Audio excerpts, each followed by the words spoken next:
Meus queridos, louvamos a Deus por mais um dia de vida, mais um dia que Ele nos guardou.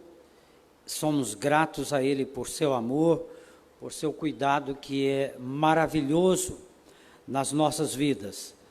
Louvamos a Deus com alegria a presença dos queridos na casa do nosso Deus e aqueles que nos acompanham, na comodidade dos seus lares, que Deus também os abençoe. Irmãos, nesse momento de início do culto, eu queria aproveitar para comunicar à igreja, a todos que estão ligados, e participando e assistindo o programa de casa, nosso culto.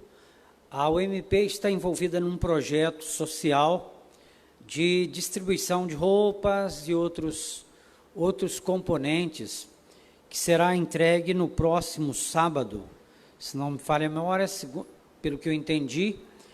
Então ainda é tempo, caso você tenha roupa, calçado em casa que possa ser doado, traga ao templo, para que a mocidade ela possa cumprir essa tarefa agendada para o próximo sábado. Então, são componentes, vestuário, que serão entregues neste acampamento. Aliás, assentamento, Meus queridos, vamos iniciar o nosso culto de louvor ao nosso Deus, na leitura da palavra do nosso Deus, dando sequência aos nossos estudos na Epístola de Paulo aos Romanos. Nós iniciaremos o nosso culto louvando ao nosso Deus, entoando o hino de número 292.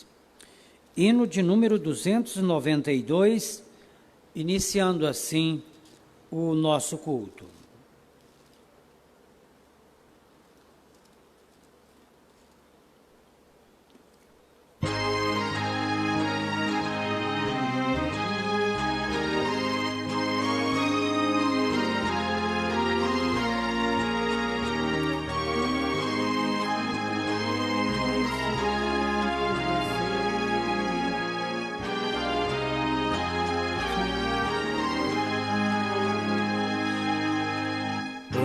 Foi para o céu Jesus Cristo há de vir, quando o som da trombeta ecoar, quando a voz do arcanjo celeste se ouvir, eu irei com Jesus me encontrar. Oh, que dia glorioso esse dia de ser, quando o som da trombeta ecoar, quando Cristo nas nuvens tiver de descer, e então triunfante reinar. Esse dia de glória ao meu corpo mortal, semelhante ao de Cristo há de ser, e já livre da morte, já livre do mal, a vitória de Cristo hei de ver. Oh, que dia glorioso esse dia de ser, quando o som da trombeta ecoar, quando Cristo nas nuvens tiver de descer, e então triunfante reinar. Eu aqui pela cruz para o mundo morri, ainda que sofrerei. Minha vida com Cristo em meu Deus escondi, e com Cristo eu enfim reinarei. Oh, que dia glorioso esse dia de ser, quando o som da trombeta ecoar, quando Cristo nas nuvens tiver de descer, então triunfante reinar. Vem Jesus, ó Senhor, vem depressa reinar, vem a paz e a justiça trazer. Criação, povo meu, todos beija ao raiar desse dia de glória e poder. Oh, que dia glorioso esse dia de ser, quando o som da trombeta ecoar, quando Cristo nas nuvens tiver de descer, e então triunfante reinar.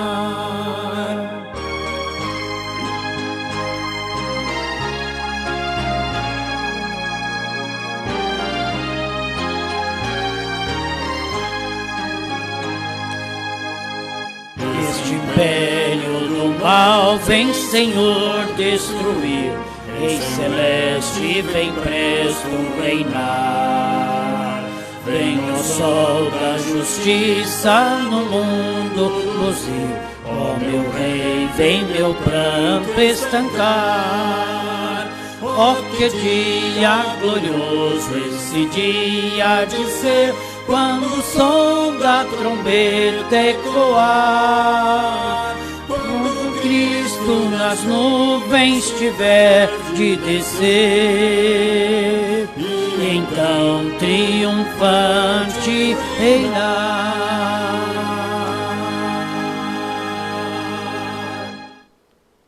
Vamos orar ao nosso Deus. Convido nosso irmão Diácono Neto que nos conduza a Deus nesta oração.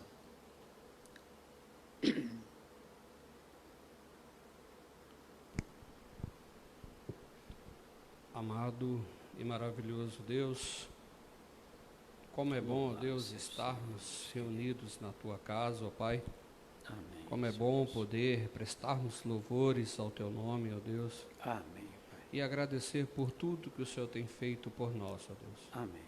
Porque até aqui o Senhor tem nos sustentado, o Senhor tem cuidado de nós, o Senhor tem nos dado o alimento de pão de cada dia, ó Deus. Amém. Obrigado. E, ó Deus, somos gratos ao Senhor porque, mesmo não merecendo, o Senhor tem cuidado, tem zelado de cada um dos seus filhos. Ó. Obrigado, Deus. Obrigado, Deus. Senhor Deus. Fala através do Teu servo nessa Amém. noite, ó Deus. Em nome de Jesus, Senhor. Fala, use, ó Deus, para o poder e para a honra e glória do Senhor. Amém, Deus querido. Entregamos aqui as nossas vidas, confessando os nossos pecados, ó Deus, as nossas falhas, ó Deus. Perdoa, ó Deus, porque Senhor Deus. somos falhos, ó Deus, mas nós sabemos que o Senhor é misericordioso, ó Deus, para conosco, ó Pai. Sim, Pai querido, Muito obrigado por tudo, no nome do Senhor Jesus. Amém. Amém, Pai.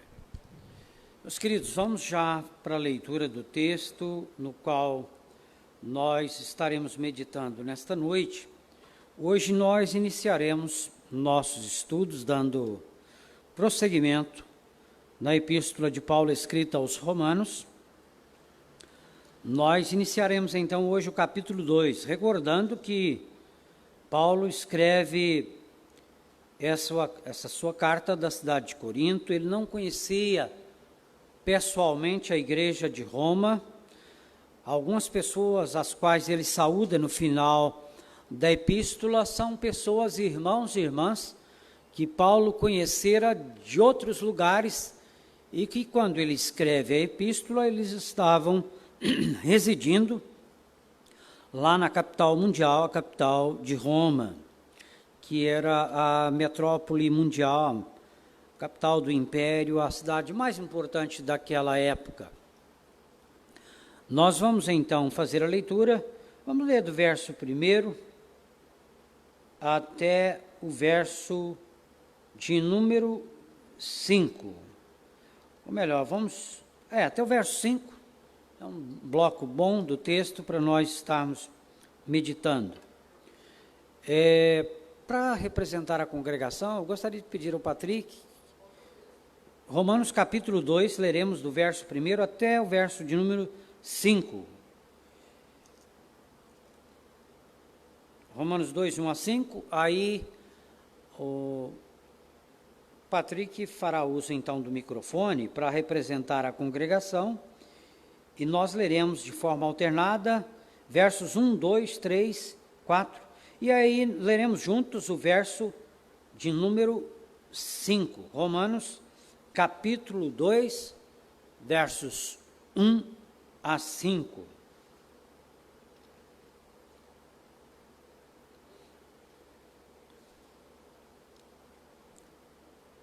Leiamos de forma alternada.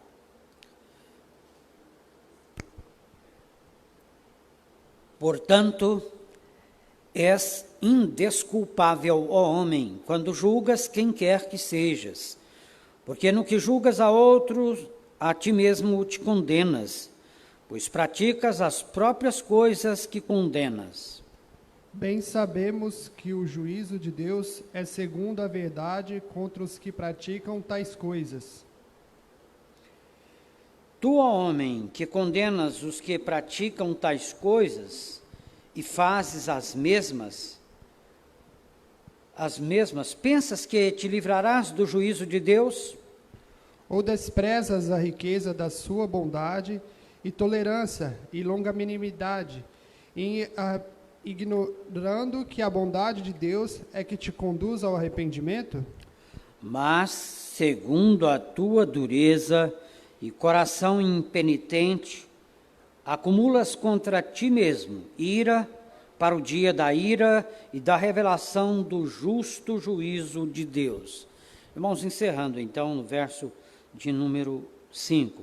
Leiamos mais uma vez, clamando a Deus por sua graça, por sua bondade, por sua misericórdia, conforme na oração inicial, nós reconhecemos a bondade de Deus, reconhecemos a sua maravilhosa graça, que é na sua graça que Ele cuida de nós todo dia, é por sua bondade infinita que Ele nos sustenta e nos dá o pão de cada dia, é por sua graça e bondade que Ele nos livra de acidentes todo dia, é por seu amor, por sua bondade infinita que Ele nos mantém de pé.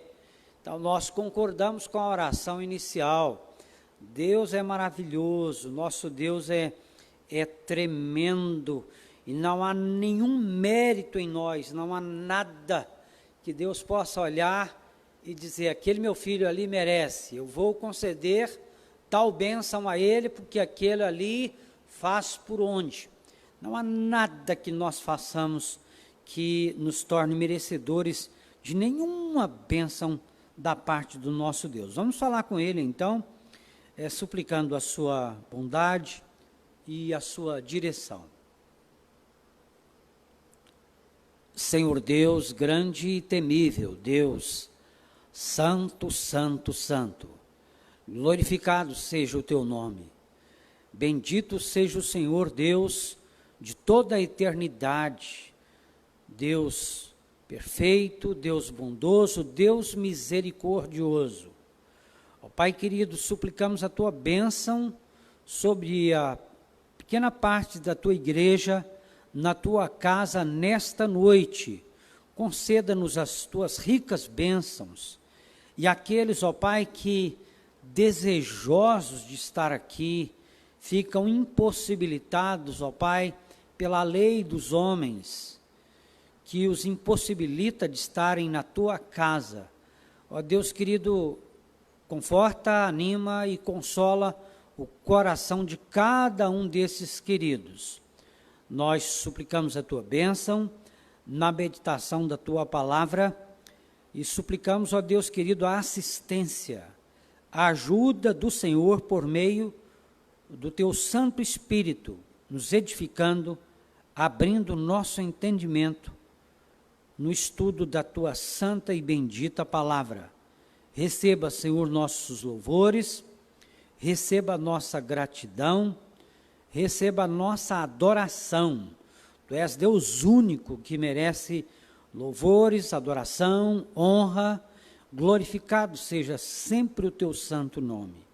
Oramos, ó Deus querido, Pai amado, Pai de cuidado, oramos em nome do teu Filho Jesus. Amém. Irmãos, nós, dando sequência percebemos que o tema central que o apóstolo está abordando aqui é a questão da pecaminosidade. Paulo está tratando desse tema, ele já abordou esse assunto no capítulo 1, e ele encerra o capítulo 1 dizendo: ora, conhecendo eles a sentença de Deus, de que são passíveis de morte os que tais coisas praticam, não somente as fazem, mas também aprovam os que assim procedem. Então, Paulo está dizendo, ele tem conhecimento daquilo que Deus abomina, eles sabem daquilo que Deus condena, eles têm conhecimento de que estão laborando no erro, no pecado, eles têm consciência de que não estão acertando o alvo. Mas ele diz, conhecendo eles ainda a sentença condenatória de Deus, de que são passíveis de morte os que tais coisas praticam, e aí é toda essa lista que nós já vimos aqui, inventores de males, presunçosos, sem nenhuma afeição à família, sem misericórdia, um povo que pratica o mal programado, o mal ensaiado, o mal que ele arquiteta com a cabeça no travesseiro, ele planeja e ao nascer do sol ele põe em prática aquilo que ele arquitetou, que ele planejou com a sua cabeça no travesseiro durante a noite. Em vindo o dia, ele executa o mal planejado. Isso é dolo, isso é alguém que age conscientemente no pecado, no crime, e ele peca dentro de um planejamento. É homicida, ele ama a contenda, ele ama a malignidade, ele é um difamador, tipo de gente que tem prazer em ficar procurando defeito em todo mundo, e ele tem muita facilidade para falar dos defeitos de todo mundo que o rodeia, mas é o tipo de pessoa que, se você dissesse, pega uma folha aí e diz, anota 5 qualidades e 5 defeitos, talvez facilmente ele poderia falar das suas qualidades, mas quando chegasse no seu defeito, ele entregaria a folha incompleta. Difamador é aquele que é especialista em encontrar falha nos outros. Ele detecta com muita facilidade o pecado na vida dos outros, conforme o Senhor Jesus fala, né? É aquele tipo de gente que tem um argueiro, uma trave no olho, e ele enxerga o cisquinho no olho do outro. Então esse é o difamador, caluniador, ele não tem prazer nas coisas de Deus, ele é aborrecido de Deus. Em Deus não há nada que o agrada. Na palavra de Deus, no povo de Deus, na comunhão do povo de Deus, não há nada que o atraia, não há nada que condiz, que o convoque a juntar-se ao povo de Deus.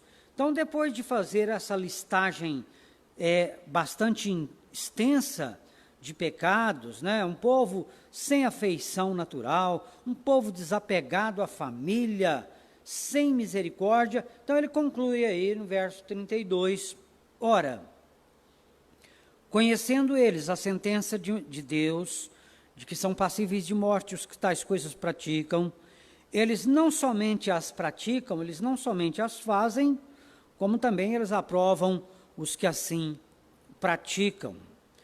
Irmãos, Paulo ele emprega essa tal de diatribe. A diatribe é um recurso literário em que o apóstolo Paulo está escrevendo e ele tinha um amanuense dele, que era o seu escrivão, aquele que escrevia, Paulo ditava, e Tércio ele ia anotando o que Paulo dizia. Paulo dita, Tércio escreve. E aqui Paulo usa esse diatribe porque ele considera alguns questionamentos, algumas dúvidas, algumas possíveis perguntas que surgiriam na abordagem dos temas que ele levanta.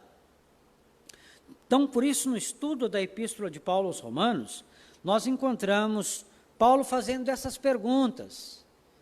Então, ele diz, por exemplo, e daí, haveremos de pecar para que a graça seja mais abundante? Então, ele faz a afirmação, onde abundou o pecado, superabundou a graça.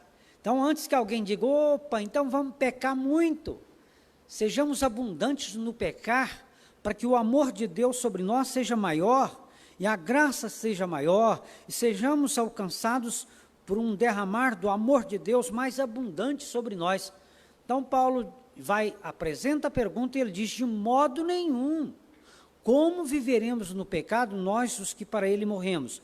E assim, em toda a epístola, né, são os 16 capítulos, ele apresenta dúvidas, perguntas, questionamentos, e ele vai respondendo. A Sêneca, que foi um grande filósofo, e ele era um filósofo estoico. O estoicismo condenava a idolatria, principalmente a idolatria que se adorava quadrúpedes, répteis, deuses na forma de aves, como a gente ouve falar aí daquela que ressuscitou das cinzas, né, a fênix.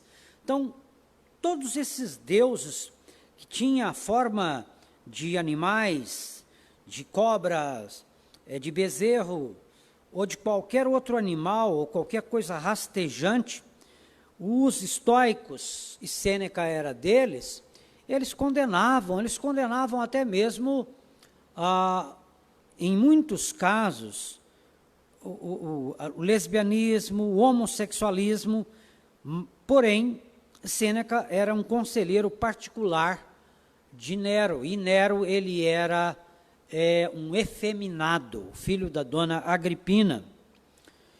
E como só em todo o Império Romano, apenas 2 imperadores não adotaram a prática de serem efeminados, por uma série de fatores históricos da cultura romana, onde um jovem ele iniciava-se a sua vida no exército, tendo iniciação com um soldado maior. E isso tudo estimulava e encaminhava para a promiscuidade, essa que Paulo está condenando aqui. E ele diz que as mulheres esqueceram como se comportava, sendo elas mulheres, com corpo de mulher, e fala que os homens se inflamam de paixão, e uns pelos outros, e eles usam o corpo uns com os outros, e recebem a merecida punição da promiscuidade que eles buscaram, e eles alcançaram. Alguns, irmãos, pensam que acontece, na realidade, um diálogo do apóstolo Paulo com Sêneca, como se eles estivessem numa praça ou numa feira, como era comum naqueles dias, debates filosóficos, ou algum pregador, algum anunciante, que às vezes ele era confrontado, e eles até admitem que alguns estudiosos até pensam que Paulo teve algum embate com Sêneca. Então, lembrando, ele era estoico, ele era conselheiro, ele era tutor do imperador Nero, e todos eles contemporâneos do apóstolo Paulo. Então, é interessante que Paulo está dizendo aqui, acusando o pecado, e o estoicismo, eles condenavam estes mesmos pecados que Paulo está condenando aqui. Só que, no caso específico de Sêneca, ele tinha muita paciência consigo mesmo quando ele cometia algum deslize, alguma fraqueza. Ele era muito exigente para criticar, avaliar e acusar os outros, mas Sêneca ele era muito complacente com as suas próprias fraquezas. A gente fica pensando, né? Quanta gente age assim? Então, esse é o moralista. O moralista é aquele que tem a cartilha do que é certo e do que é errado.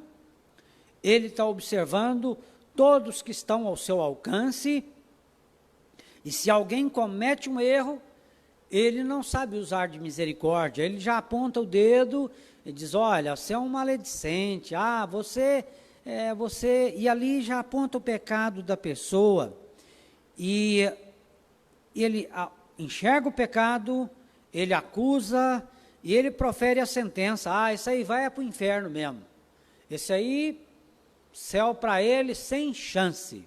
Então esse é um moralista, o moralista, ele é um fiscal do mundo, ele observa, ele olha, e ele enxerga a falha dos outros, e ele aponta e já profere a sentença. Assim também são os legalistas. Os legalistas, eles creem que cumprindo uma série de regras, no cumprimento dessas regras, eles supõem, eles deduzem que eles entrarão no reino de Deus, cumprindo essa listagem de regras e de princípios.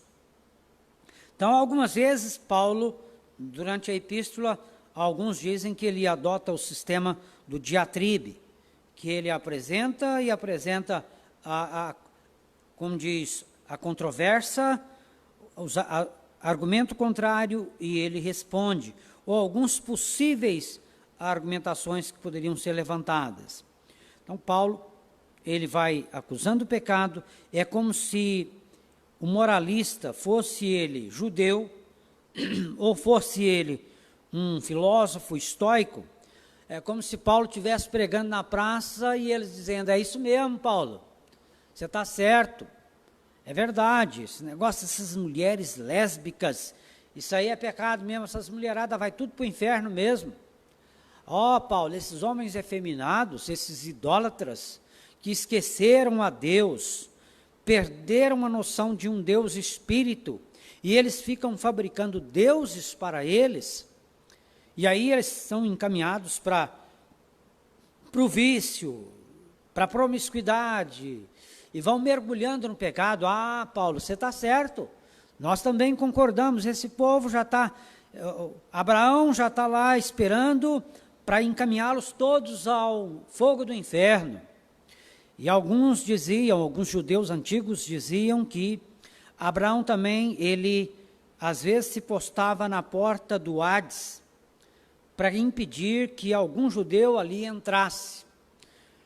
E porque os judeus se consideravam um povo muito puro, né? Eles não se enxergavam como um povo que pecava.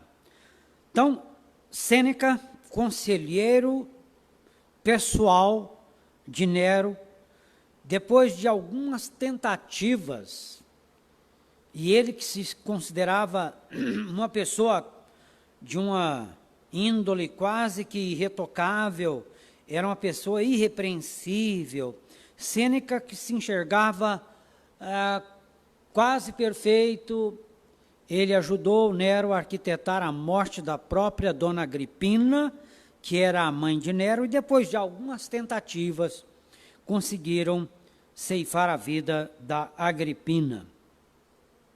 Irmãos, nós temos, então vejamos aqui, portanto és indesculpável.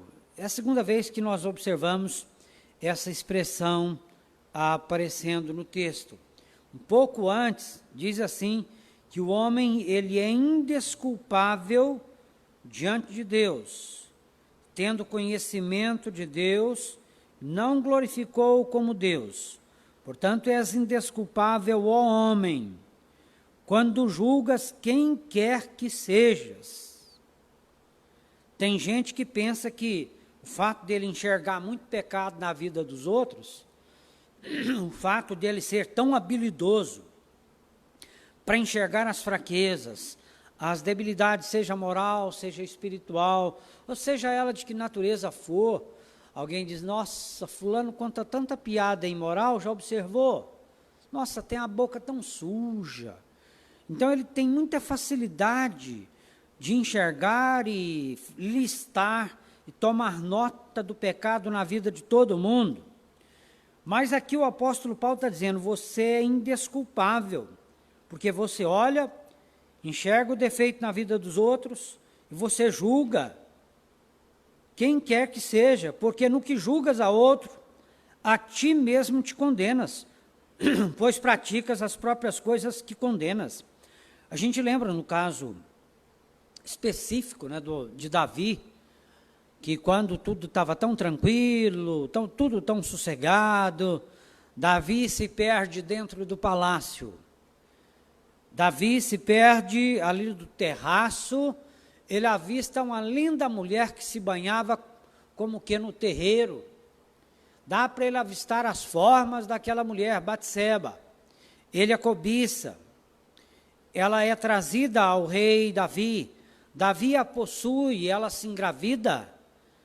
E a gente observa como Davi agiu, ele dissimulou, ele mentiu, ele conduziu a Urias à morte de uma forma tão covarde. O homem segundo o coração de Deus. Davi teve cerca de 6 mulheres, cerca de 36 filhos.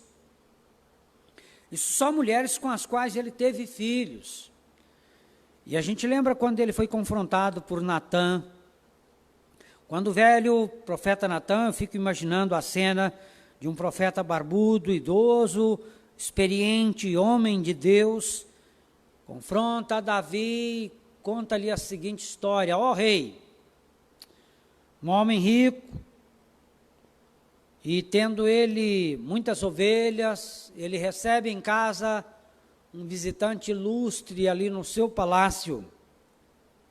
E aquele rei tão rico, tendo ele muitas ovelhas, ele tem um vizinho pobre que tem uma ovelhinha criada ali no meio das crianças.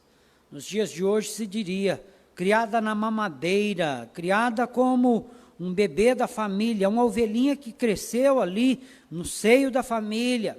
E esse rei rico, ao invés de tomar uma das suas ovelhas do seu rebanho, ele vai na casa do pobre, toma-lhe a única ovelha, e ele atrás, e ele faz um churrasco, e churrasqueia com o visitante, e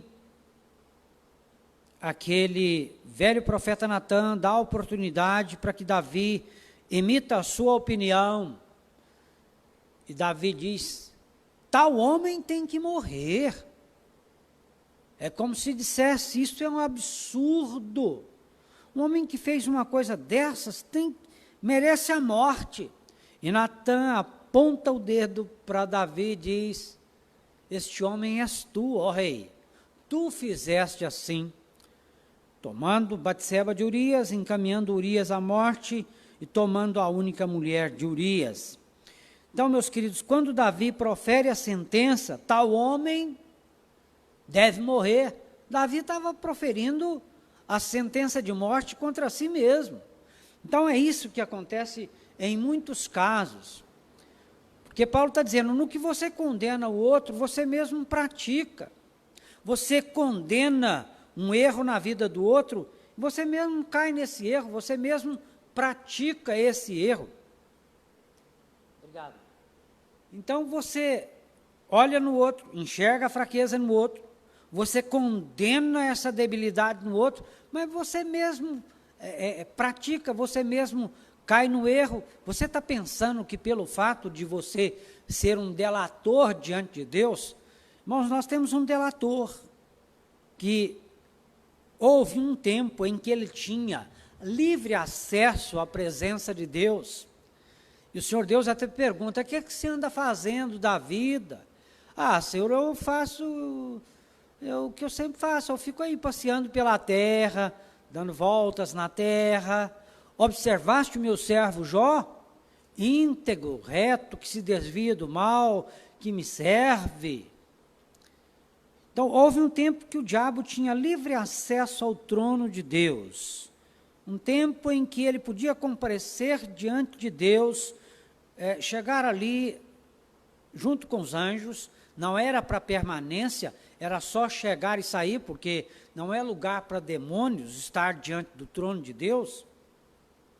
Mas nós recordamos que a função do diabo, conforme o próprio termo, diabolê, que significa por meio de decreto, acusador, é o nome do diabo.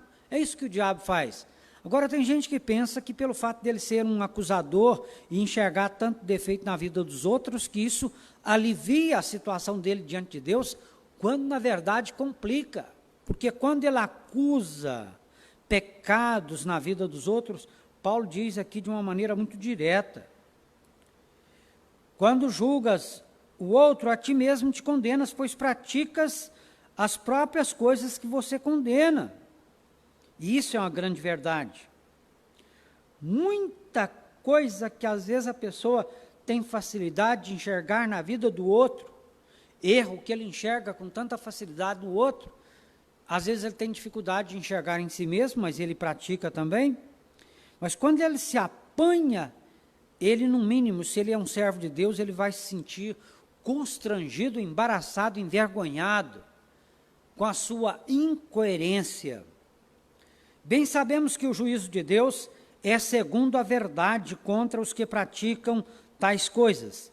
Irmãos, nós percebemos no meio humano, às vezes quando alguém chega diante de um tribunal para ser julgado, às vezes um movimento que ele faz ali com as mãos, ele é favorecido, porque quem está julgando, o juiz que vai proferir a sentença, percebe ali num sinal que eles fazem parte da mesma sociedade, que eles são irmãos, e ali um gestozinho que faz que só eles percebem é favorecido pelo fato de estarem juntos, coligados,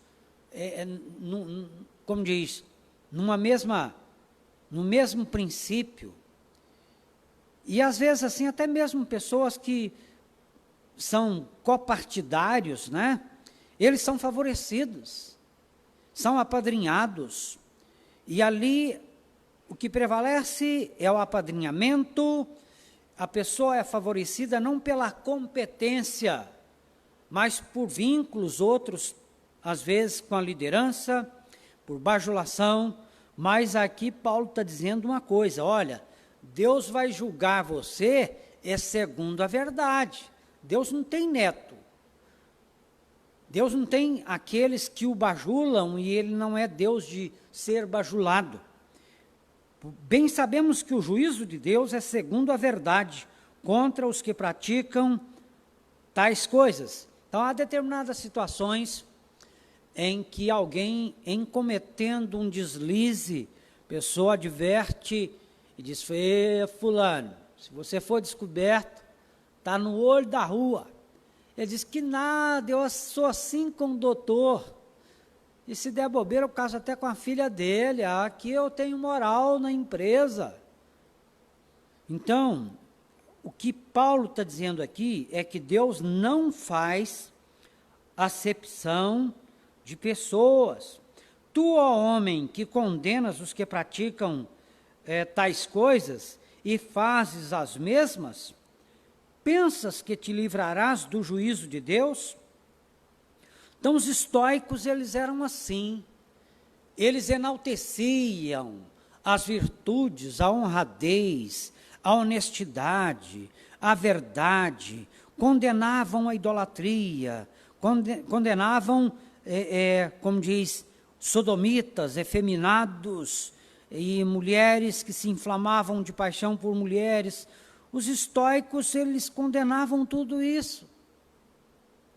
E alguns judeus também. E aí Paulo está dizendo: você pratica essas coisas? E aí quem está de fora, ó judeu, ele se escandaliza. E como muitos se escandalizam, quando ele sabe que alguém é frequentador de uma igreja, mas na empresa, às vezes no trabalho, ou no local de trabalho, ele leva uma vida escandalosa, mundanizada, é um imoral. A pessoa diz: eu vou lá para a igreja do fulano, aquele lá é um mundanizado, aquele lá não tem nada de crente nele, não. Quer dizer, quem conhece a vida deste mundanizado, deste que tornou a forma do mundo, ele começa a criticar a igreja onde ele congrega. muitas críticas são tecidas. E a pessoa diz assim, eu vou lá para a igreja do fulano, aquele lá e aí vem lá os adjetivos pouco recomendados, né? Me lembro de alguém que na periferia de São Paulo era um bandido temido em toda a região, conhecido vulgarmente como Pelé. Daí dá para imaginar quem era o Pelé. Muito violento, toda a bandidada o temia. E houve alguém que foi para a igreja, atraído por algumas jovens bonitas, e ele tinha um tino muito grande. E um dia ele cercou aquele marginal na saída, levou ele para um canto e disse, fulano, sei que você está aqui, mas você é lobo vestido em pele de ovelha. Ou você entrega a sua vida a Jesus e muda de vida, ou então você suma daqui. Imagine qual foi a opção do rapaz. Sumiu, porque na verdade ele não tinha o menor interesse de ter compromisso com Deus, de mudar de vida, de abandonar a criminalidade, abandonar o pecado. O que ele estava de olho era só em tirar dali uma ovelhinha muito bonita, uma jovem muito bonita. E aquele homem já convertido, ele voltou, como diz, ao velho homem e deu essa sentença para o rapaz. Ou você muda de vida, ou você dá provas de verdadeira conversão, ou você suma daqui. Não vem frequentar a igreja aqui se fazendo passar, pagando, como diz no linguajar comum, né? Pagando de santo, quando você, na verdade, eu sei que você não é. Então, aquele moço, ele assumiu a sua condição de hipocrisia e abandonou o convívio dos crentes. Tu, ó homem, que condenas os que praticam tais coisas e fazes as mesmas, pensas que te livrarás do juízo de Deus, só porque você condena, só porque você encontra erro na vida dos outros? Irmãos, aqui nós observamos então o apóstolo Paulo dizendo, um pouco mais abaixo, você está pensando que você vai te livrar do juízo de Deus? A partir do verso 4 ele diz, ou desprezas a riqueza da sua bondade. É interessante quando fala da bondade de Deus, que Deus é rico em misericórdia. Deus é benigno e Ele é rico em benignidade. Ele é bom e usa de bondade. Uma bondade riquíssima, inesgotável. Que maravilha que Deus é bom com a sua vida hoje, né? Terça-feira. Ele será bom com você enquanto você está dormindo, Ele será bom com você enquanto você amanhecer, o amor dele por você continua na quarta-feira, e Ele vai sustentar e vai te livrar amanhã, e não vai permitir que nada te aconteça que não seja para o seu bem, mesmo que seja para trazê-lo aos pés do Senhor, mesmo que seja para te fazer mais santo. E aí, às vezes o método que Deus usa pode nos assustar, mas o apóstolo Paulo está dizendo, ou você despreza a riqueza da sua bondade. Tem gente que, mesmo Deus perdoando o pecador, mesmo Deus fazendo nascer de novo, tem gente que está na igreja e vê a pessoa entrando, ele segue a pessoa com a visão, olha onde ele senta, cutuca na costela do outro, está dizendo, aquele rapaz sentou lá, aquilo ali é um pecador, aquilo ali não tem jeito para ele não, aquilo ali já pecou demais, o inferno está esperando por ele. Lembrando que o inferno, nem céu nem inferno ainda foram inaugurados. Na sua plenitude, céu e inferno serão inaugurados após o juízo final. O inferno hoje é apenas um depósito de alma dos rebeldes que estão, como diz, sob a ira do Senhor. E o céu também é onde estão todos os eleitos do Senhor, aguardando a nova Jerusalém, o novo céu e a nova terra, pós-juízo final. Então, irmãos, Paulo está dizendo, você despreza a riqueza da sua bondade? Tem gente que, mesmo Deus perdoando, ele não perdoa. Mesmo Deus sendo misericordioso, ele já profere a sentença dele, ele não aceita, e tem gente que diz, olha, eu vou deixar essa igreja aqui, tá? Porque ele se julga tão bom, que ele não permite nem que as filhas dele se aproximem do sujeito. Alguém diz, isso aí já puxou cadeia há muitos anos. Isso aí, eu não acredito que ele foi curado do efeminado dele. É efeminado, isso aí, eu não permito que meu filho se assente no mesmo banco que ele. Então, são pessoas discriminadas, e aqueles que assim procedem, eles não creem no perdão de Deus, eles desprezam a riqueza da bondade de Deus, eles desprezam a tolerância de Deus, esse Deus tolerante, que vai tolerando o pecado. Quando esse moralista, ele diz, Deus, por que o Senhor ainda não matou? Por que o Senhor ainda não arrasou? Por que o Senhor não manda um terremoto? Porque são pessoas que não sabem usar de misericórdia, não sabem usar de simpatia, com o erro do irmão, conforme o hino que eu lembrei à tarde, não consegui localizá-lo. Então, usando de simpatia, tratando com simpatia o erro do irmão. Meus queridos, essa é a diferença entre um piedoso e um moralista. O piedoso, ele é muito exigente consigo mesmo. O piedoso é aquele que se cobra, é aquele que se olha no espelho e ele se pune, ele se envergonha do seu pecado, ele enxerga os mínimos pecados na sua vida, e esse pecado o incomoda, ele dobra-se diante de Deus, envergonhado, clamando por misericórdia, e ele é complacente com o erro do outro, ele é tolerante, e ele chega, ele senta junto, e diz, olha, meu irmão, eu quero me comprometer a estar orando pelo irmão, até que você tenha vitória sobre esse seu vício, tá?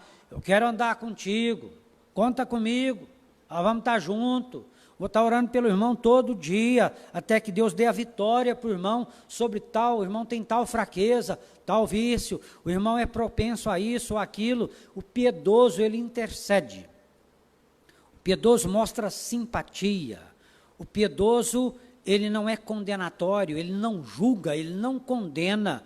O moralista, sim, ele tem uma grande dificuldade de enxergar suas próprias fraquezas. Ele é especialista em enxergar a fraqueza na vida do outro, né? Quando se diz na Santa Ceia, examine-se, pois, o homem a si mesmo.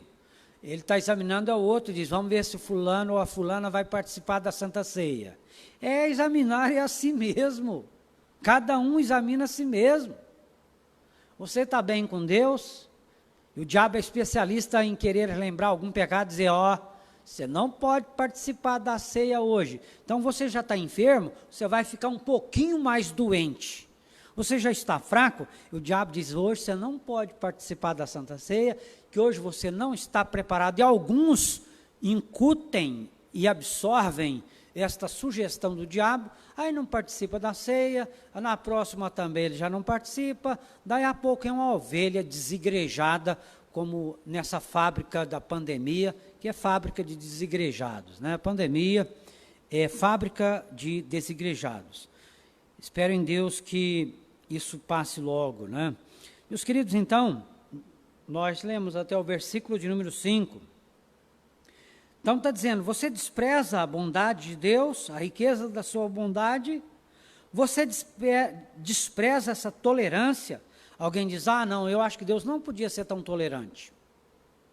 Eu se eu fosse, aí a pessoa já diz uma bobagem, né? Se eu fosse Deus, já tinha mandado fogo.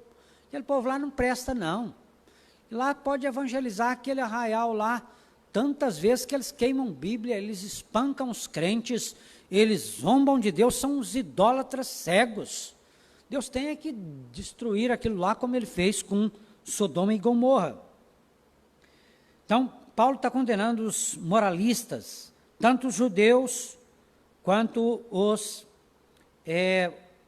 filósofos pagãos. Interessante que a palavra de Deus diz que o juízo de Deus começa pela casa de Deus, começa pelos judeus. A pregação do evangelho prioritariamente foi direcionada aos judeus. Então, tanto a mensagem é direcionada prioritariamente aos judeus, quanto também o julgamento. O julgamento começa com os judeus, primeiro do judeu, depois do gentio. E aqui nós observamos, você despreza a longanimidade de Deus. Um Deus longânimo é um Deus que tem um ânimo longo, ele tem uma paciência longa, ele é tardio em irar-se, é um Deus que tem um grande fôlego para tolerar o pecador, um grande amor, paciente amor, para não consumir logo o pecador. Agora, qual o propósito de Deus em sendo ele tão longânimo? Aí, conclusivamente, ele diz, isso é a bondade de Deus, que não destrói o pecador, que não aniquila o pecador, que dá vida longa ao pecador para que ele tenha tempo para se arrepender, tenha tempo para voltar atrás e tenha oportunidades para se converter, para se voltar para Deus. Então Paulo está dizendo, você também ignora, você não enxerga que é a bondade de Deus que te conduz ao arrependimento? Primeiro, porque a bondade de Deus é aquela que não mata o pecador no primeiro pecado. A bondade de Deus, ela se mostra, às vezes, até alongando um pouco a vida do ímpio, do iníquo e do perverso. Porque a bondade de Deus, a vontade de Deus, é que o pecador se arrependa. Deus não tem prazer na morte do perverso. Ao contrário, conforme diz Salmo 116, versículo 15, preciosa é aos olhos do Senhor a morte dos seus santos. Deus não tem prazer na morte de ninguém, Deus não tem prazer na morte do perverso, conforme Ezequiel.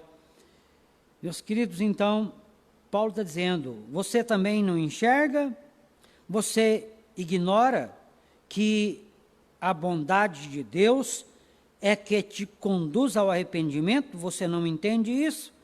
Ninguém se arrepende a não ser pela bondade de Deus. Porque não fosse assim, ele seria condenado, Deus fulminaria, Deus o tiraria da terra, Deus ceifaria essa pessoa da terra, e ele já dá logo entrada lá no inferno, aguardando o juízo final, quando ele ouvirá do Senhor, apartai-vos de mim, malditos, agora para o fogo eterno, preparado para o diabo e os seus anjos decaídos.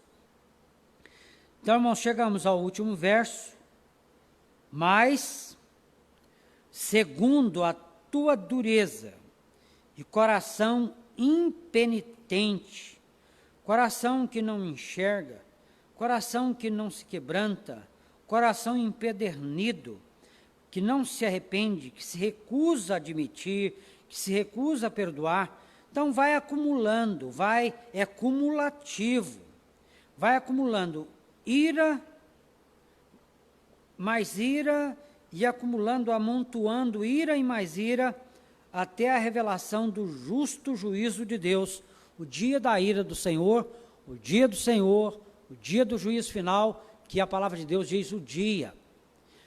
Fala-se o dia, mas é o dia em que cada um será julgado, livros serão abertos, livros e mais livros, cada um dará conta da palavra frívola que tiver proferido, cada pensamento pecaminoso, cada um será julgado conforme o bem ou mal que tiver feito por meio do corpo. Então Paulo diz, você com essa dureza do seu coração, você vai só aumentando, acumulando contra você mesmo a ira de Deus para ser manifesta contra você no dia do juízo final, no dia do Senhor, no dia do grande julgamento na presença do Senhor. Então vai acumulando ira e mais ira, ao invés dele abraçar a misericórdia e exercitar a bondade e a misericórdia, como diz a palavra de Deus, bem-aventurados os misericordiosos, porque alcançarão a misericórdia. Meus queridos, isso me faz lembrar, para a gente concluir, a oração conhecida de todos nós, né? Nosso irmão Neto, Patrick, Givanildo, Thales e João, conhecemos quando a palavra de Deus nos mostra. O Senhor Jesus falando, o fariseu e o publicano sobem ao templo para orar. Como ora o religioso? Graças te dou, ó Deus, porque não sou igual aos demais homens, ladrões, roubadores. Jejuo 2 vezes por semana. Dou o dízimo de tudo quanto ganho.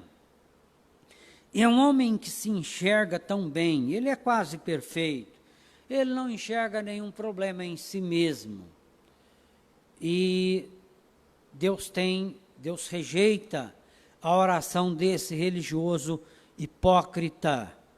Mas Deus aceita a oração do pecador, que clama por misericórdia. Ó Deus, sê propício a mim, pecador. Ele está dizendo, ó Deus, eu sou miserável pecador, sou falho. Se o Senhor for me tratar como eu mereço, eu estou perdido. Se o Senhor for me dar o que eu mereço, eu estou no fogo do inferno. O Senhor é santo, na tua presença, o pecado não pode permanecer, mas ser propício a mim. Me conceda o teu favor.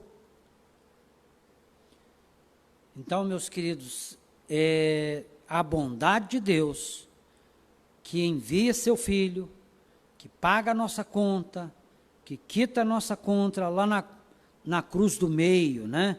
Nosso escrito de dívida que era contra nós, foi pregado lá com pago, está pago, Jesus pagou.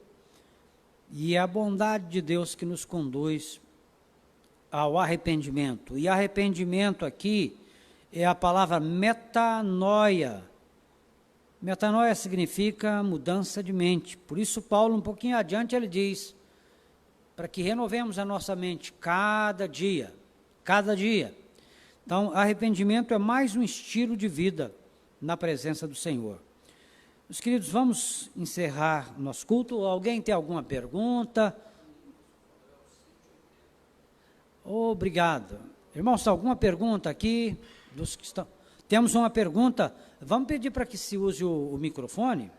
E aí, os de casa também podem aproveitar. De antemão, eu agradeço, então, a pergunta que será feita, sem saber se eu vou ter a resposta. No caso aqui, acredito eu que Paulo estava falando dos fariseus, ele estava repreendendo os fariseus que julgava e praticava tais atos, né? Que seria um julgamento meio que hipócrita, né? No caso, assim, hoje em dia, o que acontece? Muitos, no cotidiano, acabam usando textos de julgamento para justificar tais atos de pecado ou condutas erradas, né? E aí, numa forma de calar o irmão ou alguma coisa nesse sentido, acaba, olha, não julgais para que não sejais julgados, ou a pessoa ficar calada e não julgar. Aí, no caso aqui, a pergunta seria assim, pode um cristão, nascido de novo, na sua conduta, né, das palavras, né, usando a Bíblia como a nossa regra de fé e prática, com amor, com misericórdia, poder julgar ou não, assim, dependendo da situação, assim? Muito bem, boa pergunta, né? Irmãos, a nossa função, quando a palavra de Deus diz, confessai os vossos pecados uns aos outros, levai as cargas uns dos outros. Então, a ideia de confessarmos os nossos pecados uns aos outros é no sentido de que nós nos auxiliemos uns aos outros na nossa fraqueza. Então, qual a diferença entre isso e o moralista? O moralista é aquele que ele quer acusar, enxergar o pecado e acusar e decretar a sentença condenatória. No caso do aconselhamento, é visando o arrependimento e a mudança de vida. O aconselhamento, ele gera arrependimento e mudança de vida. Já o remorso não leva o homem de volta a Deus. O remorso não é arrependimento. E quando se fala do moralista, então, o moralista, ele na verdade, ele não quer muito que o pecador se arrependa, ele quer mesmo vê-lo no inferno. Talvez se o pecador se arrepender, mudar de vida, ele vai agir como o tal de o pombo arrulhador, né? Como Jonas. Fica triste quando ele prega e o povo se converte, se arrepende e muda de vida. Ele diz, não foi o que eu falei? O Senhor é Deus bom, o Senhor é misericordioso, o Senhor é bondoso, por isso que eu não queria vir para Nínive pregar. Eu já sabia que o Senhor ia salvar esse povo. Por isso é que eu me recusei a vir para cá na primeira vez. Então o moralista, ele não ama. O moralista, ele não é simpático. O moralista, ele não tem paciência com ele. O moralista, agora, é nossa obrigação como servos de Deus, exortar uns aos outros com amor, com simpatia, e tendo cuidado de não cairmos no mesmo erro. É o hino que nós vamos cantar, tem uma mensagem maravilhosa, e até nos ajuda a responder, concluindo a resposta à pergunta do Patrick, né?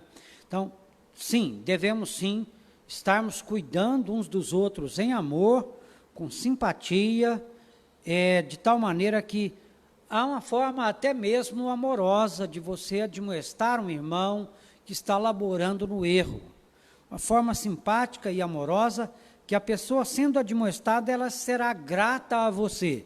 Mas há uma forma também agressiva, violenta, que ao invés de você curar a ovelha ferida, você acaba de matar. Gera mais mágoa, ressentimento, ódio no coração. Dependendo da forma como você abordar o irmão no pecado, ele vai pedir, olha, não me dirija mais a palavra. Mas se for uma abordagem que for feita no amor, visando o bem do outro, se ele te ama, ele te amará ainda mais. Porque ele percebe que a sua palavra visa o bem dele. Não é uma palavra só de moralista, fariseu, hipócrita, que quer só encontrar o erro, apontar, se deliciar no erro do outro e proferir a sentença condenatória. Então, devemos sim exortarmos uns aos outros, mas não dessa forma hipócrita, né? Dessa forma moralista, sabendo que todos nós temos as nossas fraquezas, todos nós temos as nossas debilidades, mas isto não nos isenta de estarmos cuidando uns dos outros, né? Irmãos, agradeço ao Patrick a pergunta feita. Thales, João, tem perguntas? Não tem. Irmãos, vamos encerrar entoando então esse hino maravilhoso que o nosso irmão Diácono Neto localizou para nós. É o 180. Vamos encerrar então nosso estudo bíblico de hoje com o cântico desse hino que tem tudo a ver com o tema central nosso abordado.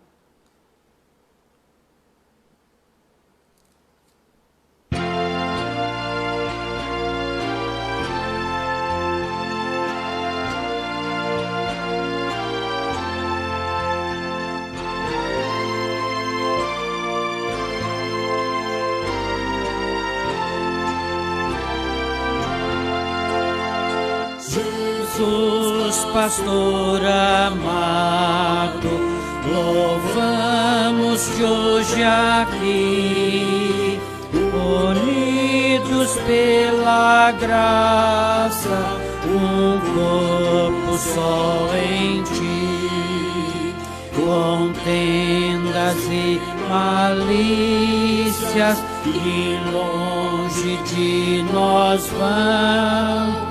Nenhum desgosto impeça a nossa santa união.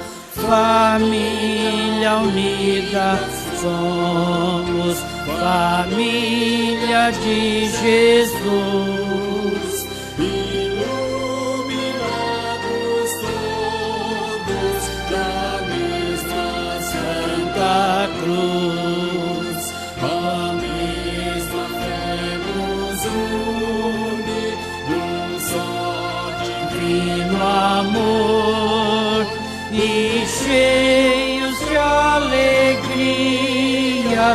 servimos ao Senhor, num só caminho estreito, Deus mesmo nos conduz, só temos esperança no Salvador Jesus, sua morte preciosa, a cruz vida traz, e pelo mesmo sangue nos vem a mesma paz, pois sendo resgatados por um só Salvador, vivamos sempre unidos por mais ardente amor, com simpatia olhando os erros de um irmão, cuidando de ajudá-lo, lembrando a compaixão.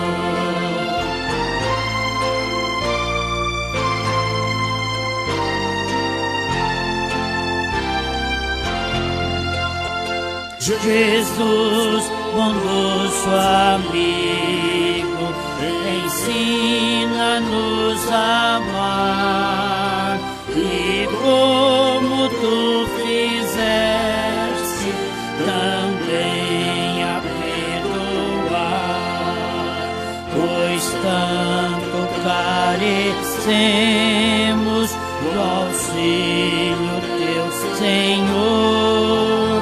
Unidos graças damos por teu imenso amor. Amém. Eu vou pedir ao nosso irmão diácono de plantão hoje para que temporariamente deixe o seu posto e nos conduza a Deus em oração, encerrando assim o nosso culto. Sim.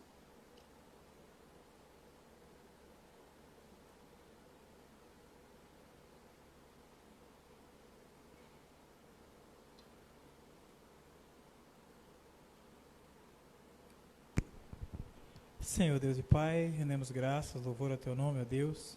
Agradecemos a Ti, ó Deus, porque não tem atribuído a nós o que realmente merecemos. Obrigado, Deus, Senhor, pela Tua graça. Obrigado pelo favor do Senhor, ó Deus. Amém, Pai. Obrigado, ó Pai, pelo plano de salvação. Amém, Deus. Senhor, a quem já estava perdido, ó Deus. Glorificado, Pai, que a graça do Senhor esteja inundando os nossos corações a cada dia. Que o Senhor, ó Deus, possa estar nos abençoando, tendo misericórdia de nós, Senhor.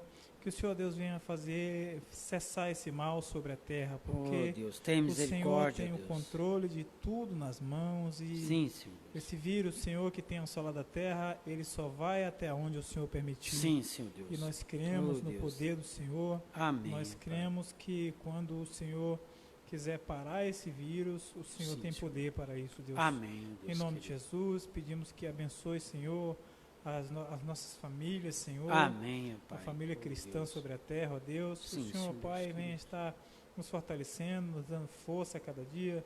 Amém, nos fazendo entender que o Senhor é um Deus grande sobre todas as coisas, e que nada que venha das trevas vai atingir aquilo que o Senhor protege, que é a família sobre a terra. Pai, em nome de Jesus, agradecemos e pedimos que o Senhor nos dê um restante de semana em Tua presença. E mais uma vez, obrigado por ter falado aos nossos corações, Pai. Somos gratos. Em nome do Teu santo e amado Filho Jesus, nós agradecemos. Amém. Amém. Irmãos, assim nós encerramos nosso culto.